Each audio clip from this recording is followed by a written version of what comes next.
Hola Mocosas, bienvenidas al podcast en donde hablamos chismes, tramos familiares y hasta de tus primas y tías, bitch. Yo soy su host Brayan y esto es Mocosas Anónimas. Welcome back to another episode, you guys. Today I am with my good friend Velinda. Hi. I'm super excited. Thank you for being here. Yes, thanks for having me. How are you, friend? I haven't seen you in months. I've been good. Yeah, life's been really crazy. Just trying to take care of my mom because she had a little bit of health issues, but she's kind of getting back on track, and so life's been kind of going Work and school. Work and school. Yeah. School's about to start back up. I kind of had a little bit of break, and then I Yeah. took a break because of my mom and stuff. So yeah. Are you excited?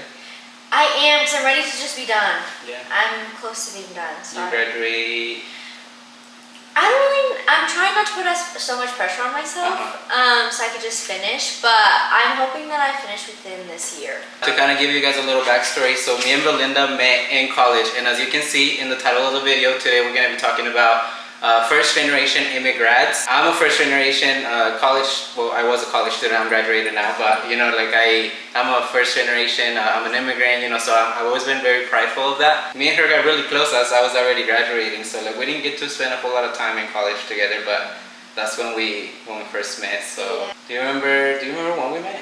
So we really met, okay, so I think it's whenever I first started college, and it was like as a freshman straight out of high school in 2018, and I went and joined Spanish club. I went to a Spanish club meeting, yeah.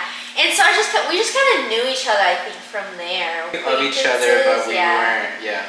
And did you remember me from like our small schools? Because I went to Dora, and then you went to Floyd. So I remember you, yeah. But I don't know, I was really young. Yeah. I was really young, so I was like, I don't think. Yeah, because we're how many years apart? 24? Okay, I'm 27. So we barely spent any time together in college then. Was I already a senior then? No, you were already a senior, yeah. I got you like right at the tail end. Oh, okay. I have that, I don't know why I keep all my friends, I always get them like right before they leave Right before me. They leave me, then I'm just there having to make new friends. Yeah. Well, I don't think I remember you while I was in high school, but I think in college, I knew who you were, but we never really talked or anything. No, and then COVID hit, and I went back to work at something different. Oh, that's when I think that's when I met you, no? Because you were working when there? we met at the Spanish club, I think. But then I think something different is when we got close. Okay, yes, yeah, there we go. Yeah. That's where I really feel like we got super, super close, yeah. I don't know why I remember so vividly that song fest right before. Oh, yes. Yeah, and then we hung out like right before. I feel like that's when we really started getting super close. Was it that we invited you? What happened? So Songfest, for those of you that don't know, it's this festivity they do during homecoming. All the clubs and organizations on campus, they put together a little performance. You would say. Yes, and you compete. Yeah, you compete against each other. The frats compete against each other, the clubs compete against each other. So everybody's in basically in the same. They give you a theme. A they theme, give you a criteria. yeah. So whatever your homecoming theme is. Yeah, and you have to come up with a little skit / dance performance kind of thing. So I remember that one that we did. We did not do very well, but I do remember hanging up right before, and I remember I was getting a little litty. And then you had to do a tumble during. You had to do it. Yeah, so we were super nervous to do this thing because none of us were dancers. No. Maybe you probably were a little bit. There was a few people on our team who choreographed it, who put it together. It was you, Linda helped us, remember, and then who else? I don't remember who else was Monica. Oh yeah, she did help us that time. She was the one that really helped us kind of break it down into steps. That was the second year though. I wasn't there the first year. Yes, you were, friend.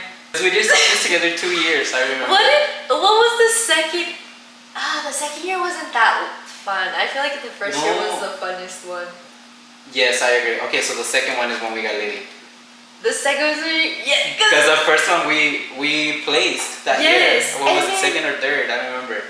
And then okay, that is so true.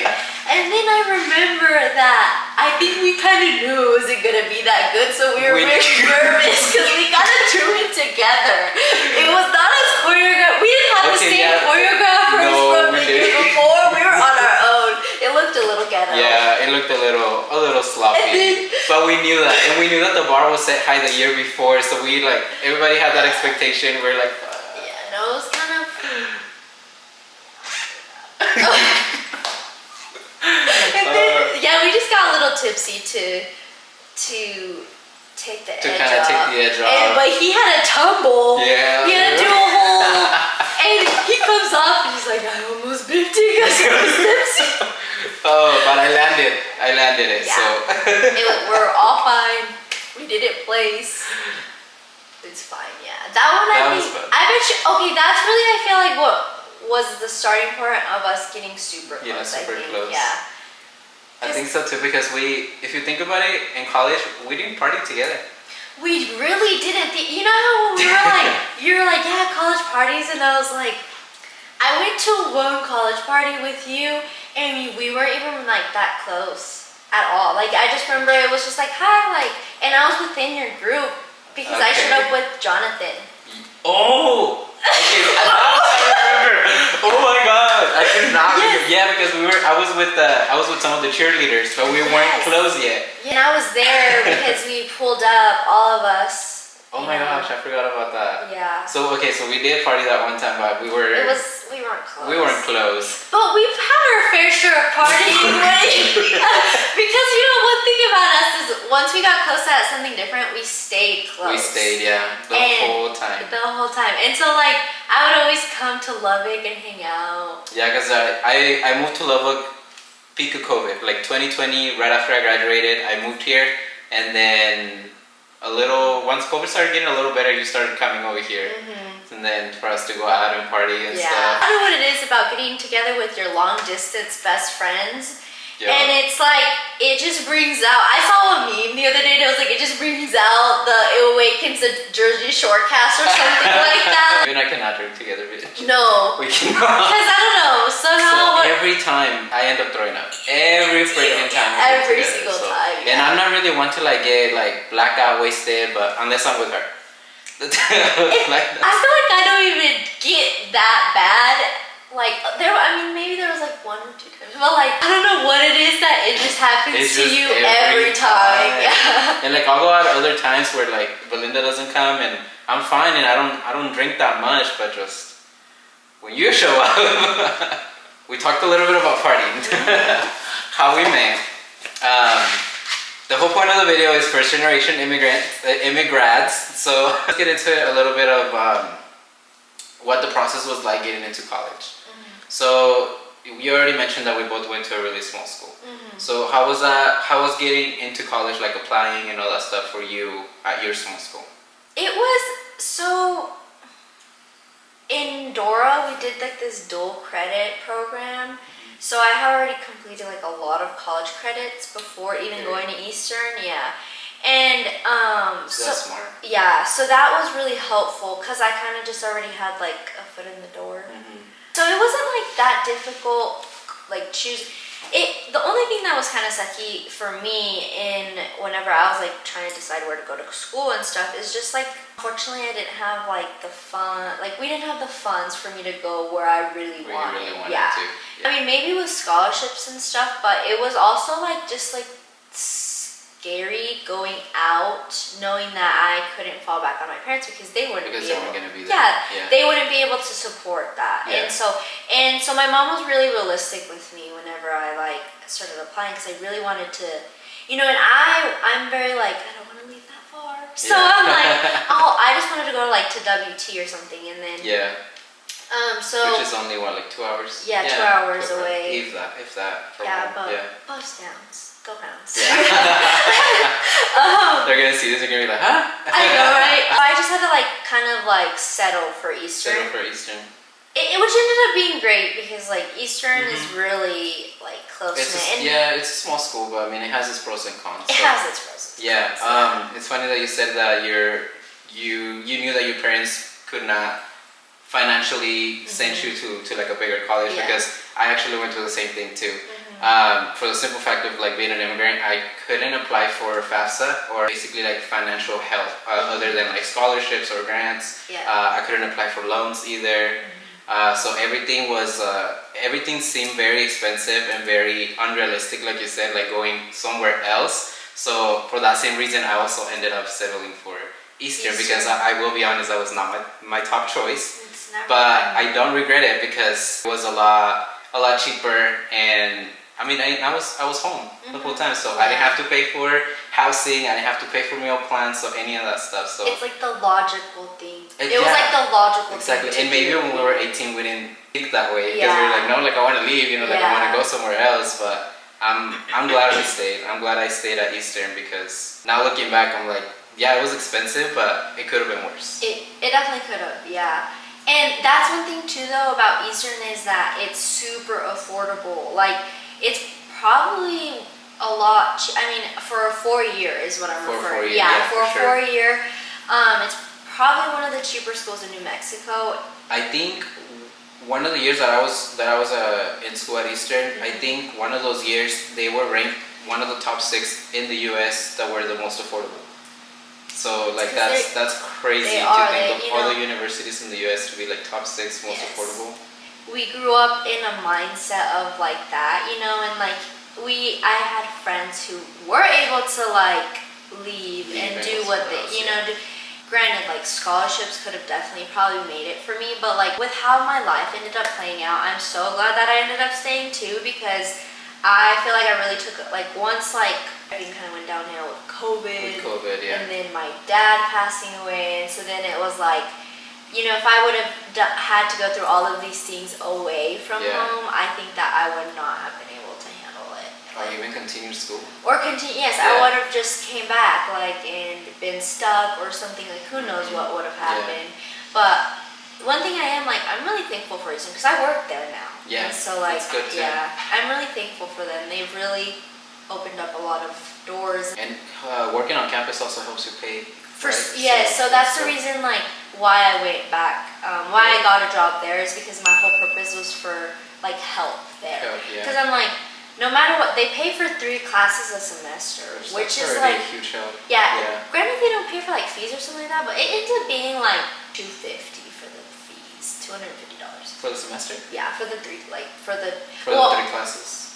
Yes, I think for the 3 classes. Dude, that's really good. Around there, I think. That's actually really good, because I remember I was taking up to like 15 credits. Like I said, I didn't have FAFSA, I didn't have loans or anything, so everything was paid out of pocket or with scholarships. Yeah. So that lottery scholarship, that New Mexico lottery scholarship, is probably what helped me the most when I first got into college. And then I had a cheer scholarship too, which that one absolutely helped. It wasn't much, but it was something, Yeah. And yes, I was busy. It was kind of like working another full-time job, but it was helping me pay for school at the end of the day. Scholarships was probably what helped me the most, because I think I ended up paying a little over $3 grand a semester, maybe 4.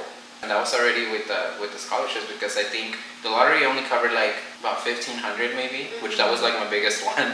And then all the other ones were like little grants, so I would work somewhere on campus and they would give me like a little grant, stuff like that. They were like maybe $300 to $500 that they would cover a semester. College can get very expensive, especially coming from a background of low income. Low income parents, So like my, what did your dad do for So a living?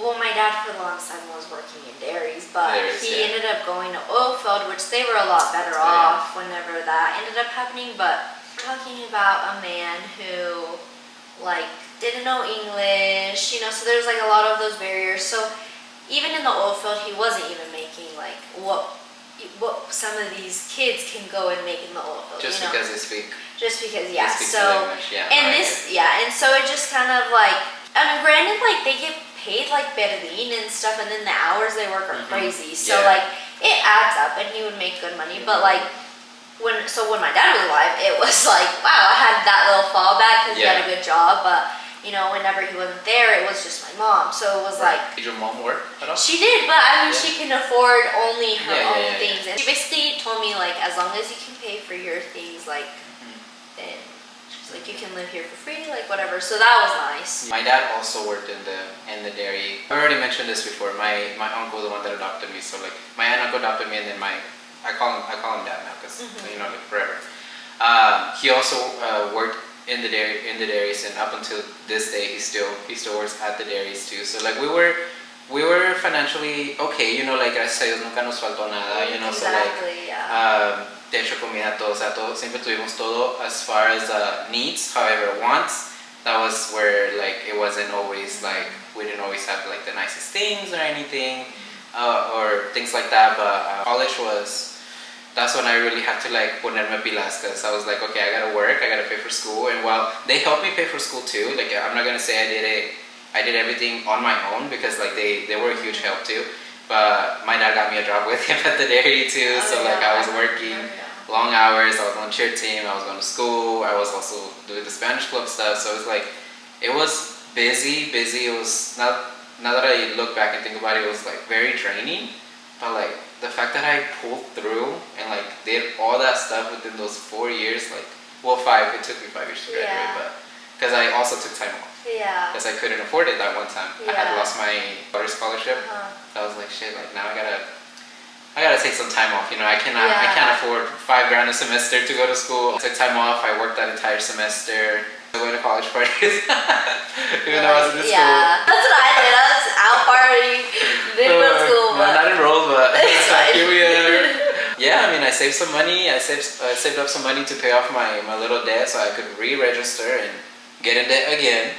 It's just a cycle. Yes, it is. But, you know, that's probably what I'm most proud of, that I graduated zero debt. Like, debt-free completely. Like, I paid everything and got my degree. That's so crazy. Like, I always think of you and I'm like, he did so much. Like, that's what sometimes I'm like, well, you are making way too much excuses. Like, get it. You got it. But I remember you telling me stories of just like, even when you were driving sometimes home because you barely had any sleep. Dude, those days were scary, because like there was times that I would go in like to the dairy at 4 p.m. and then my out time was 12 a.m. But that was because my dad's boss was working with my school schedule, because that dairy was strictly 12-hour shifts. So he basically bent the rules a little bit for me, because he knew I was in school, and my dad had a really good standing with his boss, you know. So like, he was doing my dad a favor. He wasn't doing me no favors. He was doing my dad a favor. So like, that kind of put a lot of pressure on me too, because I was like, fuck, like, I can't fuck this up, because it's gonna look bad on my dad. Like, who cares if it looks bad on me? Like, it's gonna look bad on my dad. Like, this is his job, this is his boss, you know. So there was times that I would have to stay up until 6 a.m. the next morning, from 4 p.m. to 6 a.m. the next morning. You're crazy. It was scary, because driving home at 6 a.m. after working 14 freaking hours, because the hours were from 6 to 6, but I would go in at 4. So somebody would call off at 6 o'clock. Oh, Brayan, can you stay? Like, you're like, are you kidding me? Like, a 14-hour shift? Okay, fine. While I'm in school, while I'm in cheer, while I'm doing all these other things aside of that. Yeah, sure, I'll stay. Of course, the pay was decent, or I guess I thought it was back then. Now that I think about it, I'm like, damn, I was doing that much for that much pay? Like, ain't no way. And like the amount of labor. Yeah, so it was crazy. Me acuerdo que cuando iba manejando en la mañana, like on my way home, hasta me quedaba dormido. Like, it was so scary, because I was driving like this and I was just trying to focus so hard on the road to like not doze off, because like it was crazy. But it's like, I feel like now, definitely looking back, you are probably like kind of so satisfying, no? Like, you're just I mean, yeah, it is. Like, that's why I'm always gonna say that's probably my biggest flex. Graduating debt free, because it was a bitch. Working, going to school and everything, like, little to no help. I think it got harder whenever I was stupid and I lost a scholarship. Like, I was so mad at myself for like not keeping up, you know, because it's just one bad grade. One bad grade can fuck up your entire college experience. One bad grade.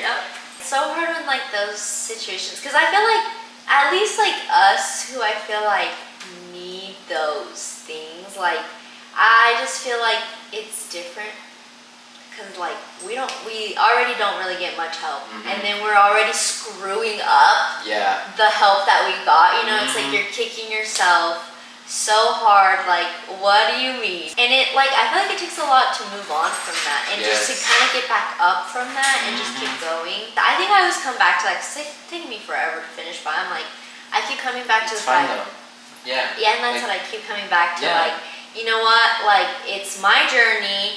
I just need to finish whenever I'm gonna finish. Everybody's journey is different, so. And like as long as I don't give up, it would be so easy to give up. Like it really would. It really would. Because I mean, I'm a little content at my job, but at the same time, like I'm not. Like I'm sitting there and I'm like, this cannot be it for me. But you have to think of the end result. You know, they're helping you pay for school, so it's a temporary job. Once you get that degree, you can go and get a better job. So like that's probably what's keeping you motivated. Definitely that, and like they've definitely like opened a lot of doors for me there too. So that's also helped me. And like my supervisor, she doesn't have a college degree, and she also was someone who came to the U.S. and then now she's like a citizen. But she's worked at Eastern for like over 20 years. Crazy. And crazy, she has crazy knowledge about like our job and stuff, and like but she's also been like a really big motivator for me, because she's like, look at me, like this is it for me, this is it for my career. It took me 20 years to get here. She's like, you can get here in a few years if you just finish your degree, like. And she was like, and then after that, like this wouldn't be your stopping point, you're so young, you know. And so she's been super helpful. That's like good. On motivating me. And she's like, even if you take one class a semester, like do whatever. She's like, do whatever you need to do to get it done. Like, dude, that's so good having somebody like that at your job, because like not every job has somebody like that. You know, like that's really cool, really inspiring, to be honest. Because somebody who it took them 20 years to get to where maybe you want to get. And the fact that she told you it can take you a couple years. Like it's like degree, like just finish your degree and like you can be here soon, you know, and like and then move on to the next thing if it's not something for you. And that's what she said. She's like, and like you would be way younger, like, you know, she's like, way younger than me in this position. She's like, you have so much to grow. She's like, but she's like, you can't if you stay with your with not getting a degree. She's like, if you give up, it's not gonna be worth it. Does it ever make you mad whenever you see other people that are privileged that don't take advantage of what they have? I do, you know, I used to get super upset, because I just was like, you literally have no idea how easy you have it. And it's like, if I didn't have to work 8 hours a day and all I had to do was concentrate on school, my life would have been so much easier. But at the same time, I also had to learn that some people go through things. Like for instance, my best friend, she has a chronic illness, and so like with her I learned that like she wasn't able to do these things because for the longest time they couldn't figure out what was wrong with her. So she was like sick for so many years. As soon as she graduated high school, you know, we've talked about it, and she's like, I'm definitely privileged, but she's like, at the same time, she went through something that like was so traumatic, and like also at the same time, just like she literally couldn't do anything. You know what I mean? Like she was sick in bed, you know, or on the bathroom floor, whatever. And so it's like, sometimes, like I had to kind of learn that way, that like people sometimes often. It's different because like it's something physical. You can't physically get up. You can't. But there's definitely other people who I see them and they just let these like opportunities that they have go, and I'm like, if only you knew, like how much harder it could be for you if you didn't have. Especially just because now that I'm like older, I feel like I genuinely. Turning 24, I don't know what it does to you, but it's too old. Wait till you're 27. No, I can't. Like, I'm saying, like, I just feel like this is like the year that I really like more so matured, you know, and like really like kind of settled down. And I like look back at like how I used to, you know, be or whatever, and I'm like, you know. 24 does something to you. No, it really does something to you. And so it makes you also kind of like realize like the sacrifices that my parents had to go through, you know, Yes. like you're talking about the $12 an hour that you were Dude, making. yeah. Like that's what my dad was making for so many years. It's like, crazy to think, like, supporting a family on that salary and still managing to send you to college, because like you have siblings too, right? Mm-hmm. You have a brother and a sister? I have an older brother and an older sister, yes. Okay, Yeah. and did they go to college? So my brother, as soon as he graduated at 18 years old, he went to the oil field. Okay, Yeah, and is that still what he's doing? Yeah, no, that's what he's doing, and he's like done a lot for himself, and he's doing really good, yeah. But he was also kind of like in a situation where he didn't have papers when he first graduated. Yeah. So he kind of had to figure out life on his own, and Yeah. so now that he's been able to like raise in position, like that, cool. obviously, but he didn't have the opportunity to go to school, like, and then like my sister, they actually didn't let her go to school. They didn't let her? Which I was asking her about it because Yeah. I was like, you know how like you went and they like kicked her out basically. She also said the difference is because like they had to get some licensing done. Okay, yeah. Because she was doing a trade school. Yeah. And so. Oh, that's. Yeah, it was cosmetology. It was Yeah. whenever she first was going to go to college. She's a nurse now. That's crazy. Yeah. What a flip. Yeah, that's crazy. Yeah, I mean, good for her. Good That's for her. good. Yeah, no, she definitely loves this more. I think whenever you're doing like cosmetology and stuff like that, like you're obviously you're getting your license, but it's also kind of like you need that one piece of paper to use it, you know, to work, because to legally work in the U.S. Exactly. They literally told her like you have to like basically leave. Yeah. You know, and that's so sad too, because it's so annoying that just because of that one, it's one little number. Not even a little obstacle. It's that's a big obstacle. Like it's like a number on a piece of paper. That's on it. A little yes, like that's literally it. Well, but good for her. She's a nurse now, and she got all that stuff figured out now. And she probably went through her own things. She probably relates to some of your stories more so than me. Because you were born here, right? Yeah, I was born here, so I had a little bit more privilege, a little bit more. I definitely say that. But you still struggled though. I still struggled. Yeah, so. But I definitely had. I always think because like the struggle that like my sister faced, you know, was just her fate. Her challenges were so much different than mine, just because I was literally a citizen. Granted that like God sees there's a big picture, and like that we're not aware of, and so obviously like got her to where she is now. She's a nurse now, thank God, whatever. But she could have gotten there a lot sooner if it was for that. Yeah. No, I get it.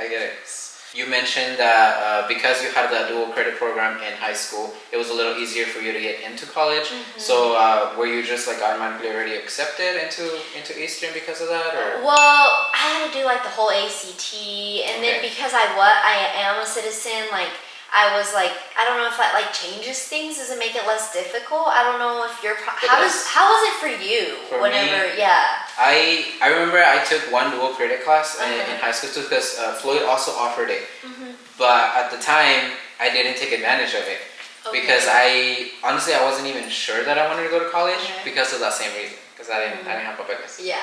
So in my mind, I was like, well, like, why am I gonna go to school? I'm gonna waste all this money to get a degree, and I'm not even gonna be able to use it. I think it was my parents that told me. They were like, no, like something's coming. Whenever DACA first came around, they're like, something's coming. Like, please, like, stay in school. You know, like, go to college, do your best, get that degree, basically. So I started applying to colleges. Like I said earlier, Eastern was not my first choice.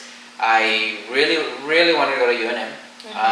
But it was so far away from home. I mean, it's what, like 4 hours from the house, which 4 hours doesn't really sound like a lot, but as an 18-year-old moving away that far, you know, my parents were like, and as being the first one going to college, you know, like first one to leave the house, like that's in a Mexican household, that's a big no. Like, what are you gonna do? ¿Cómo te vas a ir tú solo? You know, like quién te va a lavar, planchar, hacer de comer? You know, like todo eso. We're so close to all. So close-minded, like so. Close-minded yes, is the word. Close-minded, because the point is, I really wanted to leave, and my parents were like, no, like, you can't do all that stuff. Like, who's going to do all these things for you? You know, like, don't go that far. Why don't you go to school here? So I ended up going to Eastern for that reason, and because it was a lot more affordable. Because to be honest, like, UNM was going to be twice the price. Cost of living alone. Not being able to get a freaking job without a piece of paper, you know. So like, what am I going to go do in Albuquerque by myself without being able to work You know, so I'm sure I could have gotten scholarships, but not enough to cover everything. So that kind of put a different, a reality check, basically. Kind of how you mentioned that earlier. A reality check of what things are really like. You know, so when you can't afford it, go over there. So okay, I stayed here. I applied. Floyd helped me apply to school and everything to Eastern. The process of applying, it wasn't really that hard, to be honest. I don't think. I think the only thing that I was kind of scared, I guess, was whenever they asked for a social. Oh, okay. I was like, oh great, like they're gonna ask for it and don't have one, so what does that do? Does that automatically tell me I can't go to school?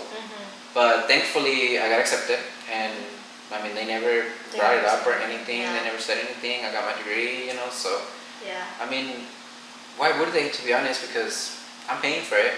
Well, like you really think about it, we have like international students and stuff Exactly. like that. Yeah, and like, how do they do it? Yeah, and so like, but like you said, why would they? As long as you're paying. Yeah. They really don't. I mean, I really don't know how it. Sounds ugly to say, but it's a business. It is a business. Which I think that's what my sister was saying is a little bit different. Is like with cosmetology, you get a certain license because they have to practice on people. On people, yeah. And so she's like, you know, that's a little bit different. And I'm like, okay, that makes sense. Because us, you just have to show to class. You just have to show to classes, turn in your homework. It's so easy to get distracted too. It's It's so so easy. easy to say, oh, I'm not gonna go to school. I'm not gonna go to class today. It's not high school anymore. It's not. It's like in high school they're on your ass about going to class, you know, going to art classes, getting everything done. But college, you're on your own. You really are on your own. Yeah. How did that work out for you? Like whenever you first got to college and you were like, oh shit, there's nobody telling me to do my homework. There's nobody telling me to go to class. Did that? It was horrible. It was horrible because I'm a procrastinator, and so then but in college you can't really procrastinate that much, especially so this is another thing. Dual credit was amazing, but at the same time, it's amazing whenever you know what you want to go into. Yes. It's amazing when you know, Yes. but I didn't know. I had no clue. And so for some reason, I decided that I wanted to be a speech pathologist. And so I go and I have all these dual credits. I basically have my first year done, which is like the first, like just easy, what do they call it? Your Gen Eds, yeah. And so I already had those basically done. So straight out of high school, I'm going into 300 and above level courses. As a freshman? As a freshman. Oh, that's hard because I feel like we're at 18, we don't have the maturity level it takes to take a course that advanced. That was like one of my, I felt like such a failure. Like that was when I really felt like a failure because like I am failing on my courses because I'm taking five classes. 300 over 300. I'm a freshman. No. I went to Dora, like how great, like not to say anything bad about them, but like they're just a small school. They can only offer you so much.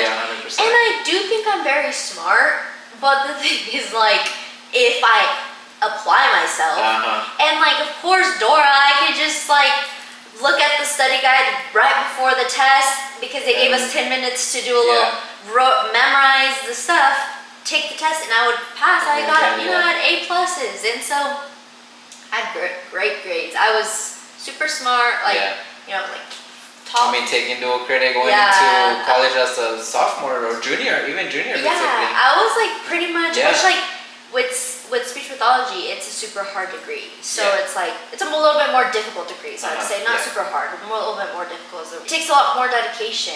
Yeah. And dedication I did not have coming out as an 18-year-old. As an 18-year-old, no. And I have like a clear road of what I wanted to do. I'm like going and doing something new because like at this point, I don't even know if my sister has started going to school yet. You know, and so like at this point I'm really brand new, like no one else has done it, and so I'm like, I'm having to ask my cousin Ulises, like he's also a first gen, but he's my cousin, he got his degree, but I bet he went through so much just having to figure out so much on his own. Yeah, and he was the first one. And like, you know, people, we have a lot of family members in Mexico who got the degrees over there, but it's a lot, it's different. It's different. So was it really hard to adapt then? Yes, it was so hard. Like, I failed my classes, felt like failure, and then finally just realized that I was in the wrong major. In the wrong major. Yeah, What made you realize that? That you were in the wrong one? Made me realize because I was like, it was so much like I feel like we were made for certain. That's why everyone is kind of specifically It wasn't made. your calling. Yes, it wasn't my calling. Yeah. It wasn't. Like, I genuinely believe like God is very specific towards certain people to be good at certain things. That's why the world works. And I think that's the whole point of college, to kind of figuring out yourself, what you want to do in life. So that's where it kind of gets tricky with the whole pros and cons of like taking credits before you before you go into college, because you were 16, 17 taking those like prereqs before you go into college. And now you're 18 and you're like taking these 300, 400 level junior, senior classes as an 18-year-old, which... With no guidance. No guidance. Like, you know, if you're failing a class, if I was failing a dual credit class, my advisor or like our school counselor would pull us in, was like, what's going on? Do we need to withdraw? Or like, are you going to get it together? You know, your professor, you know. We had class periods to do college homework. But you have somebody to do all of that for you. Exactly. Whereas in college, I'm like, ay, qué gustosidad. Yeah, no, literally, ay, qué gustosidad. Yeah, el work piling up behind you, like, oh. And then it's like, I'm such an avoider, so it's like I would like watch Netflix and like, I would make excuses like, I need to deep clean my room. When you have like 3 or 5 assignments due at midnight. Exactly. Yes. And then by the time I would actually open my computer, I'm like, yeah. Too late. Guess I'm gonna Okay, take it out. you mentioned you were a procrastinator. Yeah. Did you wait till the day of the assignment was due, or did you like the day of? Yeah. Yeah, the day of. It's due to do on the day of. It's due that day. Yeah, it's due that day. It's due that day to do that day. Yeah. Like, it's horrible. And I still like that. It is horrible. Yeah. I hate to say, but I was very much a procrastinator too. And I'm not trying to make excuses, but I mean, I had a lot of other things going on. You know, like work, cheer, Spanish club, school, you know, which maybe I just didn't really prioritize the way that I needed to. You know, like I could have prioritized my homework other than like the Spanish club or the cheer team, but at the same time I was like, the Spanish club is helping me with my resume. Yeah. The cheer team is helping me pay for school, and work is work. I gotta pay for school, so it was kind of hard, kind of keeping that balance. So. And at the same time, the Spanish club was fun. So I feel like you know, like at some point you also needed to enjoy your college, like your college experience. Like I do feel like that's something that I'm glad that we got to do. Experience the college. It was fun too, and I was so like invested with that club too. Like you were. I was so active, doing all kinds of stuff. Did they help you in high school apply for scholarships? They did. Yeah. But like we were also kind of like, I don't really remember. I just remember like I applied for so many because we also had a lot of local ones. I don't know if y'all. There's a lot. Yeah, no, we did too. Like like memorial funds or like things like that. And so those ones you just have to like write a letter and they're local. That's all. I remember like the water and the light people had one too. Like I think I applied for one of those. I applied for that too. There's a lot of local ones that I have received. And then of course because I failed my classes. Yeah, you can kiss all those goodbye. Thankfully like I did have FAFSA help. But I lost. Well, I didn't lose FAFSA. I lost all my other scholarships. All the other ones. Yeah, because the little ones. And did you get the lottery too? Yep, but I lost that because I failed my classes because I think I lost the lottery my first year too. I understood what you felt because you're just like, what the hell? Yeah, you got nobody else to blame but yourself. No, and then too, like I was getting such a big refund check. I could have really survived, and not had to work, but I didn't have like the proper mentality, guidance, and also it's really hard for I don't know if this is like a little trauma from if this is like part of the Hispanic culture, asking for help is just hard. Yeah. And so I never asked for help, but that was Yeah. my biggest problem too. Like I did not ask for help, and like it's crazy. Like also having to like adjust to like life and like the generational traumas that we get. Because I do feel like, you know how we talked about like being closed-minded and stuff. Like I feel like now that I'm older, I'm finally realizing that like I can really like, you know how you're like, I wanted to go to UNM. I have friends who like moved to Eastern, and it was like across like 2 or 3 states. You know, and it's like so it's cheaper. Because it's cheaper, or they're there for sports. Who knows what reason that they chose Eastern. Sometimes we do have like good programs for certain like for certain things, for certain degrees. That's true too.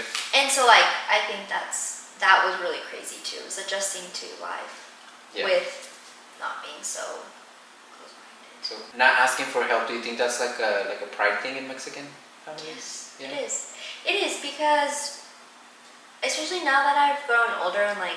You realize how much, like, how prideful we are, we were raised to be, how, like, kind of judgmental we are raised to be. Like, you know, it's like, it's hard, like, you know, like, the whole chismear, it is, don't get me wrong, the chismes se vive la vida. I made a whole podcast on chismes. No, and, like, it's fun, like, don't get me wrong, but, like, there is like there's certain things that come from that stem into then too, because you're doing that, you almost do that to yourself. Yeah. You know, it's like you look at other people and you're like, well, like you compare yourselves a lot. Yeah, but what are you doing? Yeah. You know, like. Yeah, and like so now that I'm a lot older, I'm very thankful that I'm kind of grown out of that. I feel like I don't really.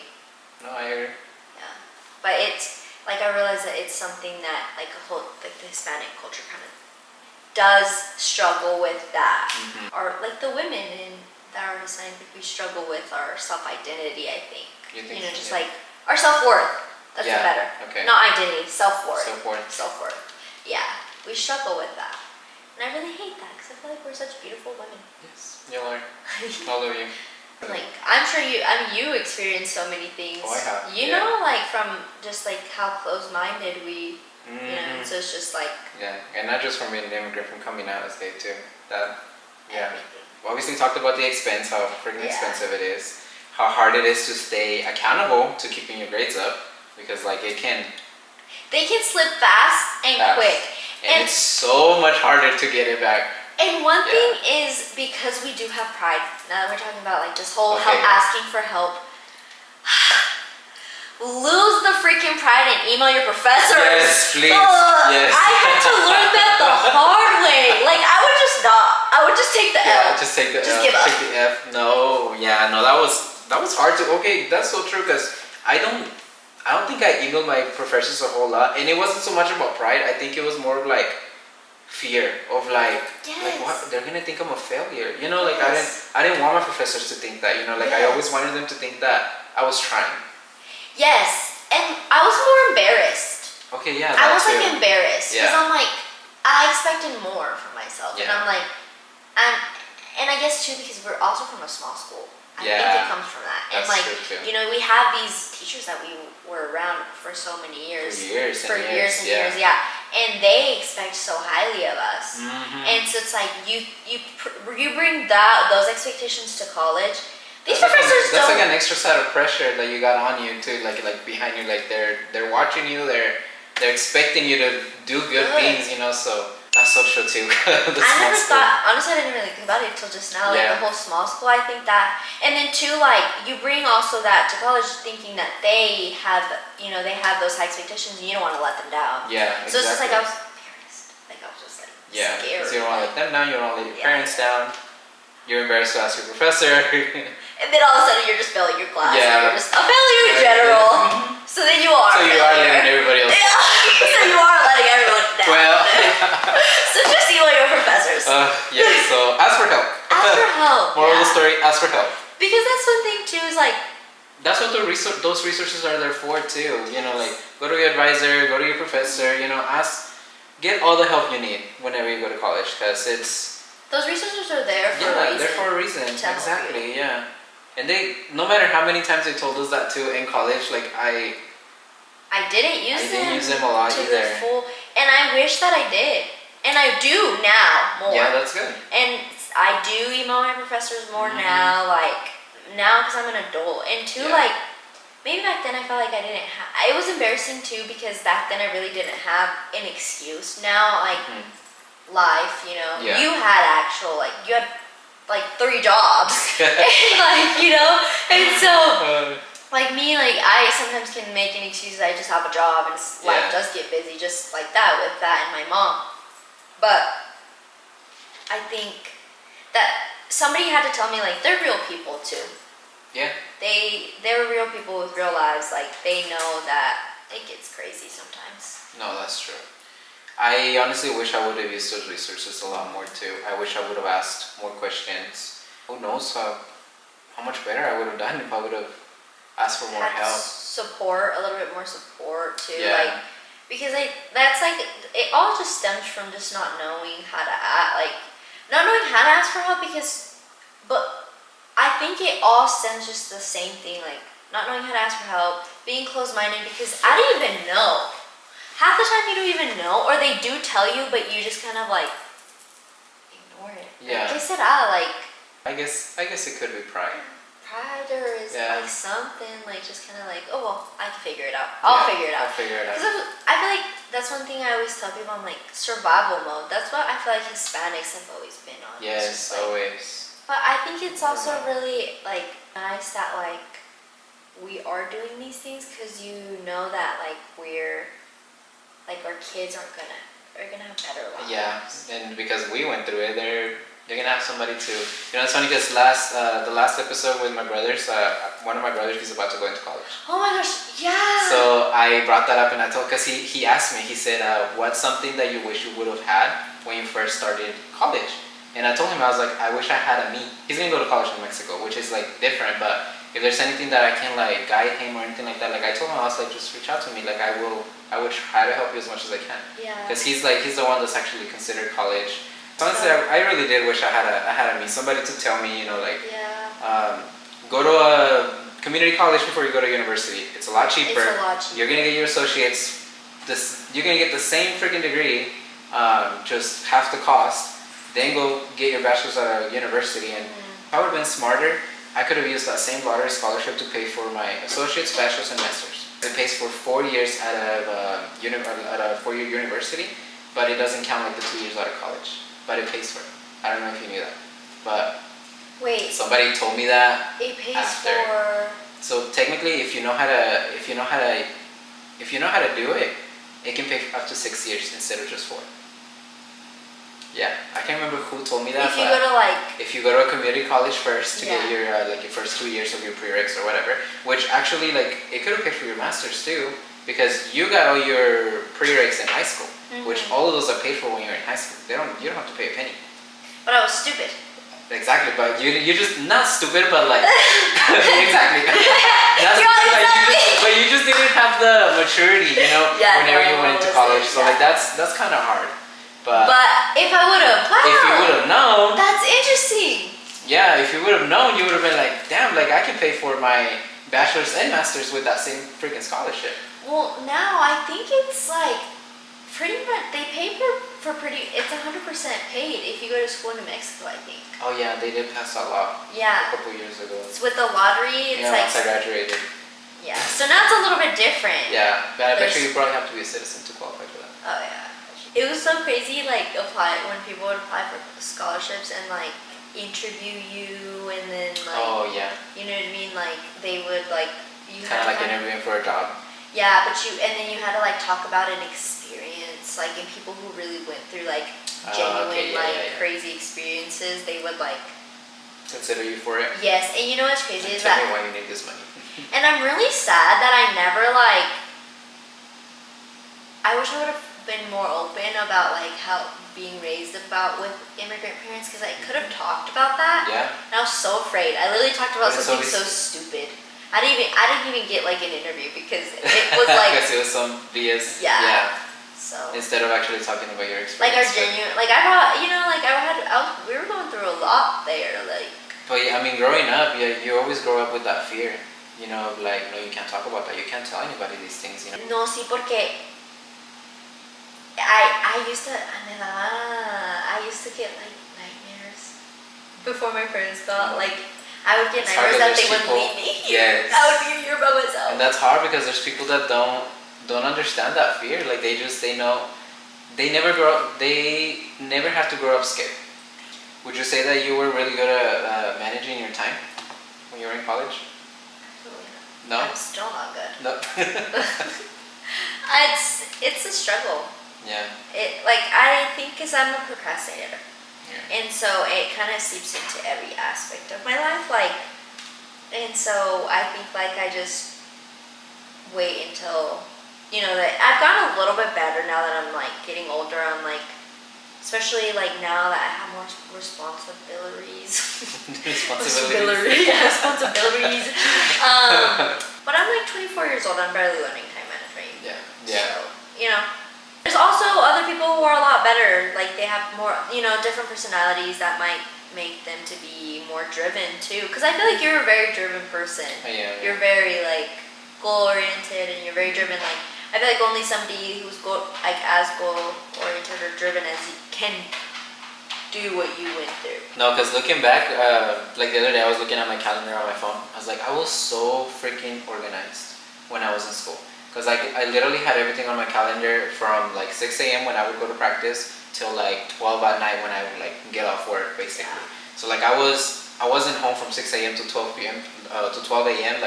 Most days. There was days that I had breaks in between and I would go home and stuff. But I was looking at my calendar and everything to the T, to the every hour, every 30 minutes I had something. Everything was filled. My entire schedule was filled. While I was in school. And the other day when I was looking at it, I was damn, I was so organized back then, and now I'm literally just working, and I'm not in school. I don't have all these other extra stuff. I don't have all these other obstacles. Why can't I be this organized now that I have a lot more time? Maybe learn a hobby, maybe start going to the gym more, maybe this.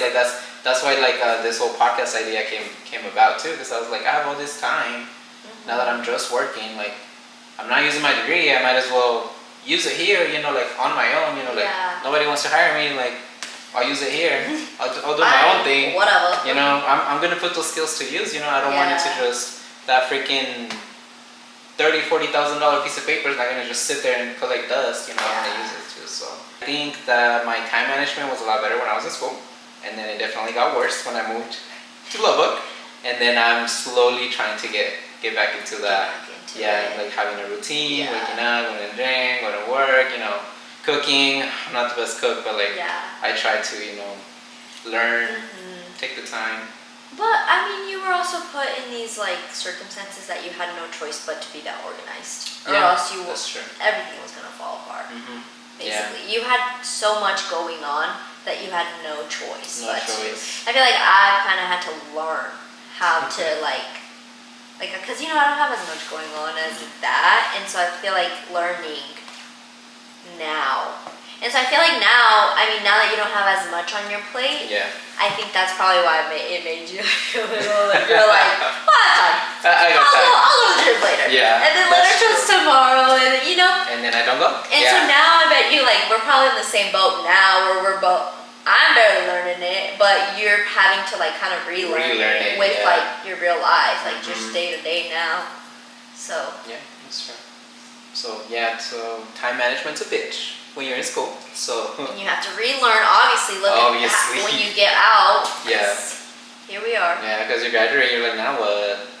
Now what? And the test, you'd be thinking I should be studying right now, even though you're done. Yeah, no. Did you ever get PTSD? Whenever you took that break, did you ever wake up I would just be I didn't do any of my assignments, and I'm I don't even have an assignment. I did. Whenever I first moved over here, I was damn, it was a reality check. I was what am I gonna do with all this time? That's kind of how I've been a little recently, this summer, because this summer I didn't take any classes, and so, now that I'm kind of realizing I have a lot of time on my hands, I'm what am I going to do with it? And I'm not trying to get onto anything, because I'm I'm about to start back on school, so, in just in a few days, so I'm Okay, just chill out and just maintain like having. I'm like trying to be like consistent at work and like at home, like doing things and being productive. But like this, I like thought about it. I'm like, you know, this is how it's gonna be whenever I graduate. Like I'm gonna have so much time. I can really do.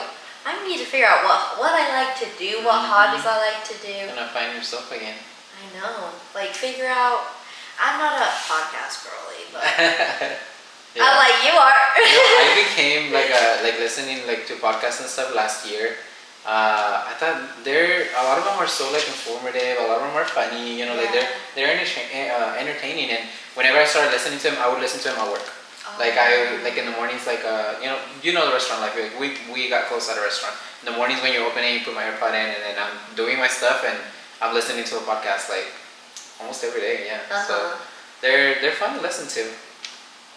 Because I had fun listening to yours. Thanks. I was like, I had fun. Yeah, like there's a lot of people that like to know the chisme, you know, so like they like to keep up. So speaking of chisme, speaking of what? Your face said speaking of chisme. Oh. You know how you were talking about how we worked at a restaurant or whatever, and you know how the other day I see you. That girl. I'm like, oh Lord.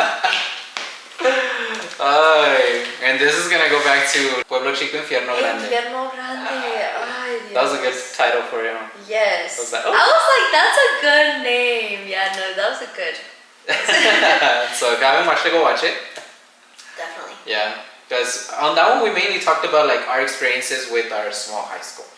I didn't talk of like the little town where Eastern is, like as a whole. Oh my That's gosh. a whole other. That's a whole nother thing.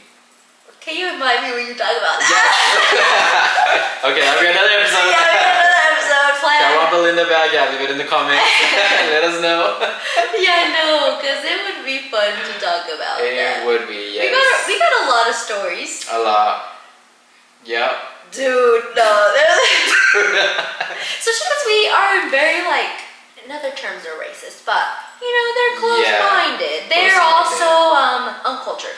Uncultured. It's a very conservative town. Conservative, yeah. Yeah, so that'd be the word. You know, even like get mad when we talk Spanish and stuff like that. Oh, that's a whole story on. We'll talk about that. Yeah. Okay. Noted. Write that down. Write that down. For next So time. if you ever have somebody get mad at you for talking Spanish around them, let us know, because I love to talk about that story.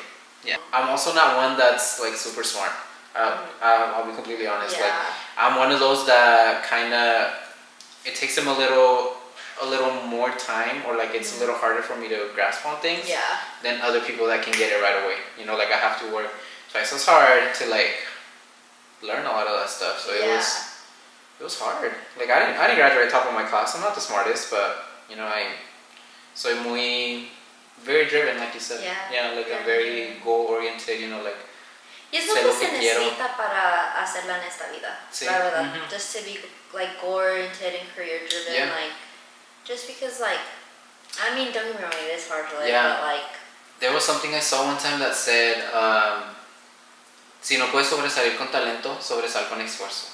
I was like, bro, that like spoke to me, because like pues yo me esfuerzo mucho, you know, like whenever I came to school, like. It was a bitch. I remember staying up like late, even after like coming home at 12 at night, like after work, staying up, still doing homework, getting up in the morning for cheer practice or class even sometimes too. El que quiere puede. El que quiere puede. El que quiere puede, yeah. Exactly. Y tú puedes, Andy. Thanks. Ya que se acaba. ¿Cuánto te falta? Like I'm hopefully a year, but maybe like a year and a half to. Yeah, that's fine too. Yeah, I think I only have like 8 classes to finish, but I'm trying to not be so like hard on myself. Yeah. It's just I'm like delicate little thing over here. Yeah, and that's fine too, because I didn't. Some people graduate college at 21, 22. I didn't graduate till I was 24. I mean, you're gonna graduate a little later, which that's totally fine too, because like you're taking it slow as long as you get it done, you know. So yeah, I mean, college is hard, but it's worth it. It's worth it. It opens up opportunities that would have been opened before. Before, you know? yeah. Especially, for us Hispanics, like I feel like, And, I will say how you were talking about being like, just more, you're more of a hard worker because you're, you know what I mean? Like, estás medio tonto. Sí, sí, No te creas. Sorry, I'm pretty. Yeah, that was pretty. But like I do say I will say I get a lot of compliments about how like hardworking I am, and I get that from my parents, and so I think especially in like the kind of like the generation that we're in, not everyone is as hardworking and career driven and like focused and stuff, and that's so rewarding for your parents to tell you that, because we grew up knowing how everything they went through and how hard they had to work, so like we just want to do the same, for them too. I think that brings us to the end of this episode, guys. Thank you so much for being here, friend. Oh my gosh, I had so much fun. I was so excited to film with you because girl, do we have stories? We got stories to tell, but we'll have to tell them another one. Oh, I'm excited. Yeah, but thank you guys so much for watching. Quiero aprovechar para agradecerles todo el apoyo que le han dado a los otros dos videos. Continue sharing, continue commenting. I love you guys so much, and I'll see y'all on the next one. Ya saben, cualquier chismecito me hablan y me saludan a sus tías. Bye, Mocosas.